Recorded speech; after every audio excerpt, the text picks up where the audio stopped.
Hey everyone, Rascal here. And Mama, welcome to our podcast. Today we're finally covering the second Bleach movie, The Diamond Dust Rebellion, which doesn't really fit when you see the movie.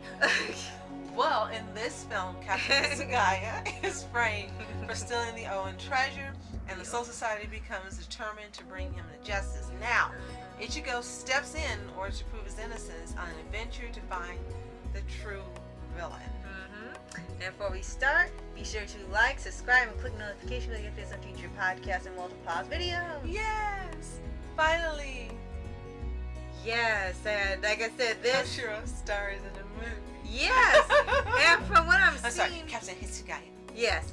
And from what I'm seeing, not many people talk about it. The only video I saw about it was that this is considered the worst Bleach movie out of the four, but to be honest, I think somebody's gonna dislike one or all of these movies at some point, so it's not really a, you take that with a grain of salt. And what I think is hilarious is, out of the three we've seen so far, this feels the most like an actual Bleach episode. Yeah. So to say this is the worst one, it's kind of like, because you got the Bleach feel, you got the feel like you were watching a few episodes in order. Yeah. Like maybe 2 or 3 episodes that had a particular arc. Right. That's what it felt like. Right. So when we saw this, we got to see this through I think Prime Video, right? Mm-hmm. And it was actually, it was actually really different from the other ones, but it felt like the show, like you said.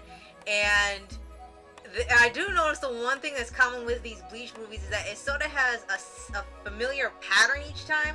We don't know about the Hellverse movie yet because we haven't seen that, but I notice in each movie is that the Soul Society is targeting something or someone. Someone's causing a mess there, and then it's some mysterious thing, and the Ichigo has to go and solve it. Has to keep going there. They don't want him there, so they kind of reset every movie. They're like, well, you don't know what you're doing. You're just a substitute reaper. You're just a human. It's like he saved your lives 700 times. You still doubting what he can do.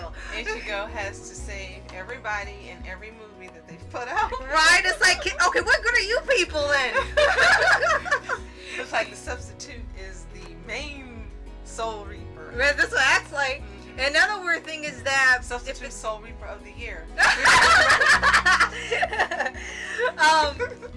One thing I will say is odd about the movie. Well, 2 things actually.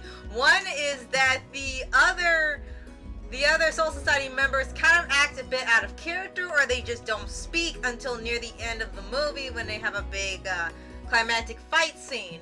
It feels like they should be all saying something, but they try to explain that if they do, they could just have their title removed or something, so they just kind of stay quiet. But to me, it feels weird because these people kind of go off the cuff anyway. Some are power fighting hungry and stuff, and always have to have their word in. So to see them actually not say anything or even defend Hitsugaya is sort of odd. It felt like out of character for some of the characters. It did.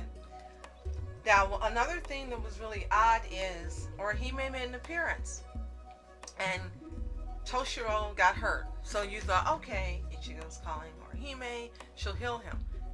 And it didn't happen. No, it's like she didn't do it. And it was like, she made an appearance, and then Ichigo told her, go back, I'll come back and get you. Yeah. And then that was it. And he was still hurt till the end of the movie. Yeah, did she forget to heal him, or did the writer forget to have her heal him? Yeah, there was a couple plot holes in here. I feel like they were things out of order, which also lines up to maybe why this is not considered for some a high quality movie, because one thing that you point out a lot while we were watching is that the animation seems to have changed studios temporarily, because they tried to have them animated more smoothly, they wouldn't be having 1 or 2 frames per scene, and it's limited. They try to have it where it's constantly moving and flowing like a Western movie, but it looked odd because the entire time you were watching, they looked off model, either out of character or it looked like out of proportion, because at one point Ichigo was mad. One of his eyes started to enlarge. It's like, is his eye gonna pop out or something? And that was just the entire movie. And they try to make it act like, oh, this is really smooth animation. But then Maki pointed out, why do you look off? Why does he look off? You look taller than him. And then Rukia was suddenly really short. Yes! She looked shorter than Toshiro. I was like, wait, something's wrong here. Right, like, we know that he's the shortest of all of them. Why is she shorter than Toshiro? Right, either she was short or Renji was tall, and it was like, I don't think she was like that at first, and she was just like that the whole movie. She looked chibi. And then later on she looked normal, but I was like, what happened in that scene? Why does she look like she's down below Ichigo's kneecaps? That was just bizarre. It was just weird. Yeah. So, and then you have this arc where you find out, well, you have to try to find out who's the one that really took this treasure, which seems a little bit weird for Bleach, but hey, there's always something you never know about this world, so you kind of allow it.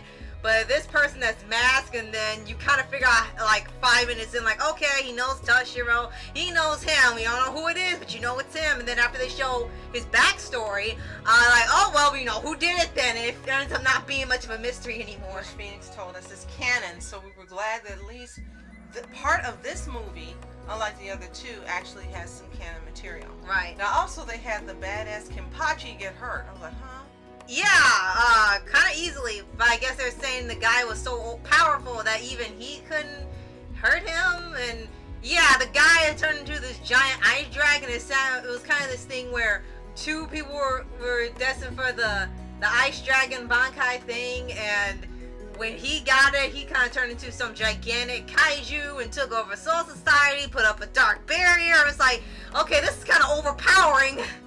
Right. But the thing was, the Soul Society became a bunch of jerks because when he and Toshiro were training, they ended up with the same, as you said, Bankai, with the same power. And they said, oh no, two people can't have the same one. It's like, well, what do we do? Oh, you're going to fight each other to the death. You're like, what? What? And Toshiro's like, no, look, I'll just give it to him. No, that's not your decision. You're going to fight till one of you dies. He's like, this is severe. What the heck happened? And it's like every movie, as you said, kind of shows the Soul Society as being warped. And it's like, that doesn't even make any sense. It's like, you knew. That just didn't make any sense. I guess maybe the writer wanted to create some tension and some drama, but there was a better way to do it than to say, oh, you two got to fight to the death because you got the same guy. Yeah. And then, you know, as it goes on, it sort of just is like there is a story here. Like, you slowly get the piece of backstory as it goes on. Mm-hmm. And when they do this, it kind of spends like majority of the movie kind of recuperating or trying to fight off people while injured, because he gets hurt numerous times in here without healing until near the end, as you said, and for some reason they have where he may heal him. He's they just have this on the run type arc, the framed arc, or the on the run arc, whatever you want to call it, that you see a lot in anime. And it's strange because majority of these people automatically believe that he did it. You have like one or two people or his squad saying, you know, no, he didn't do it. But if you say he didn't do it, oh, that relinquishes your title, your powers and everything, so they have to shut up. But it seemed like they were just too willing to say, yeah, he did it because he was there. It's like, he's been in service to you all these years. He wasn't some deep cover one like and he wasn't Aizen. Yeah, like Aizen. So wouldn't it stand to believe that he did not do it? I guess that's for inquiring minds to figure out. So now that we've seen this movie, we have one movie to go. Hellverse. Yeah. Hellverse. Gonna say Hellraiser. Well, Hellverse, and we'll see how this movie turns out. From what we understand, it's really intense. It's the most dramatic of the movie. Yeah. So we'll get to see what that's like, and we'll let you know what we think. But if you have seen Diamond Dust Rebellion, better title needed, let us know what you think in the comments below. Yeah, who was the rebellion again? Do you think that this movie felt more like a Bleach episode than the others so far?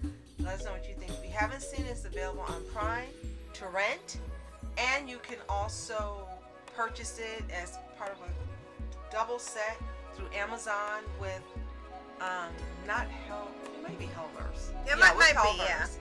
And it may be available on some other streaming services we don't know. You can let us know what you think or know in the comments. Right. And be sure to like, subscribe, and click the notification bell if there's some future podcasts and we'll post videos. Absolutely. So, thank you so much for watching. I'm Mask Entertainment. And I'm Mom Entertainment. Have a fantastic day. Bleach.